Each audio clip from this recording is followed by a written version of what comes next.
Hey everyone, my name's Sam and welcome to another test kitchen video.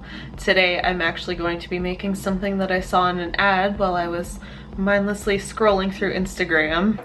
The ad was from some random spice company, but it just showed a little video of these carrot cake cheesecake swirled bars, so it gave me an idea and now I'm going to try doing something similar. I'm going to make a carrot cake like crust type thing to put in this, and then I'm going to top it with a pineapple cheesecake, and I'm also going to make some caramel to drizzle on top. Before I get into the recipe, I just wanted to say if you enjoy my videos, make sure that you subscribe to my channel, share your favorite ones with your friends, and also make sure that you go follow me on Instagram at HempVeganLove. I post quite frequently there on my story, on my feed, and share some little recipes and tips that you don't always see on here. But now I'm gonna get started on the carrot cake base, and for that I'm going to be using some sugar, baking powder, some chopped sunflower seeds, ginger, cinnamon, nutmeg, some oats that I'm gonna turn into oat flour, a banana, a carrot, and possibly a little bit of vegan butter.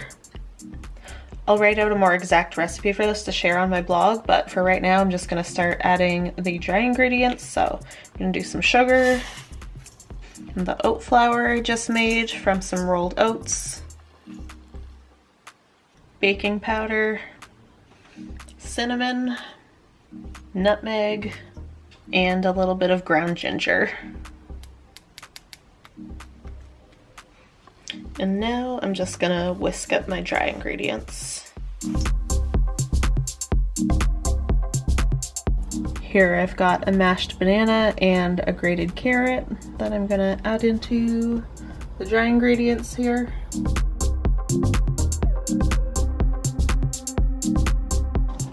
So the mixture is quite dry still, obviously. I'm gonna add in a little bit of oil and some water.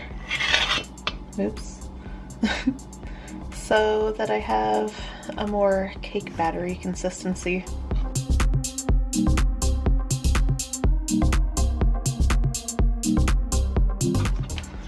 So now it's at the consistency that I wanted, and you can add in some chopped nuts or seeds or whatever. The only thing I have is sunflower seeds right now, so I'm gonna chop up some of those just to give it a little bit of crunch.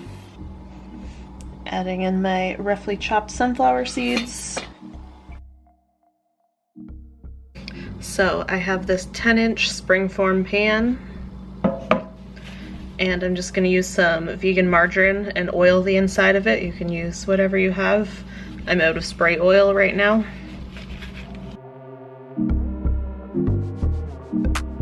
And now that that's done, you can add in your carrot cake mixture onto the bottom of your pan.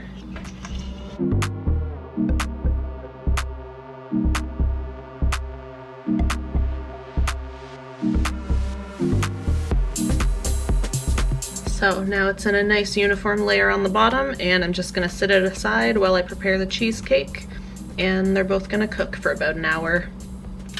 So now I'm going to move on to the pineapple cheesecake portion, using sugar, lemon juice, coconut oil, frozen pineapple, a block of regular tofu. I don't know if that's firm or medium or what. And despite saying that I hate tofu in my last video, I like tofu when it's blended up in things, especially desserts. And these were some boiled sunflower seeds that I'm gonna drain and use in the cheesecake as well. So far I've added the tofu and the sunflower seeds into the blender. I'm gonna do a mix of both lemon and lime juice, just because I don't have a lot of lemon and I think lime would taste pretty good too. Citrus juice. Got some granulated sugar. Last thing is the coconut oil, and then I'm just gonna blend this all up and it'll be ready to be added on top of the carrot cake crust.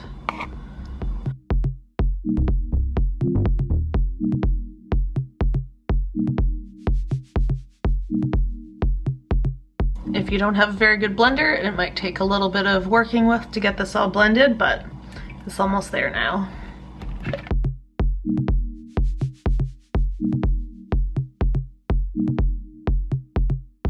This is all nice and blended and smooth now, and you're gonna wanna preheat your oven to 350 degrees. Now just pour your cheesecake mixture over the carrot cake. This mixture I made tastes so amazing. Now I'm just gonna spread it evenly on top of the carrot cake. I might check this after like 45 minutes instead of an hour, because usually I think I use an 8 or a 9-inch pan. Oh, there's a sunflower seed or shell in here. But yeah, usually I use, I think it's an 8 or a 9-inch springform pan when I make things, so they're probably a little bit thicker and not as wide around, obviously. So I just want to make sure I don't burn this, because despite the fact that I made a lot, it's still not as thick as it would have been in the other pan, but it would have overflowed the other one. Okay, now you can just bang it a little bit too to smooth it out even more. As soon as your oven is preheated to 350, you're gonna stick it in. And then, yeah, probably check it at around 45 minutes. And you'll be able to tell when it's done, because it'll be kind of golden around the outside. And obviously it won't look as liquidy as it does right now. So I just took this out of the oven. I ended up leaving it in for about 60 minutes, and probably should have taken it out around 45 or 50, because the edges are slightly burnt, but the texture on top didn't quite look like what I wanted. And I also just think this back edge is more burnt, because this oven is extremely small and that was very close to the back, and for some reason everything burns when it's close to the back. And the entire apartment smells like pineapple. So I'm just gonna leave this on the counter until it's not super fucking hot, and then I'm gonna transfer it to the fridge, and you're gonna wanna leave it there for at least 4 hours. So this firmed up real well. Hopefully I can actually get the outside of this off now.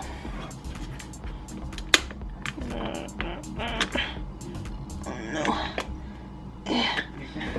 Let's try and pry the sides away first. Okay, come on. There we go. I got it off. The edges are definitely kind of ugly, but it's gonna be good regardless. And I just tried a little piece and it's very pineapple. Okay. So the caramel absolutely failed, but this looks so amazing.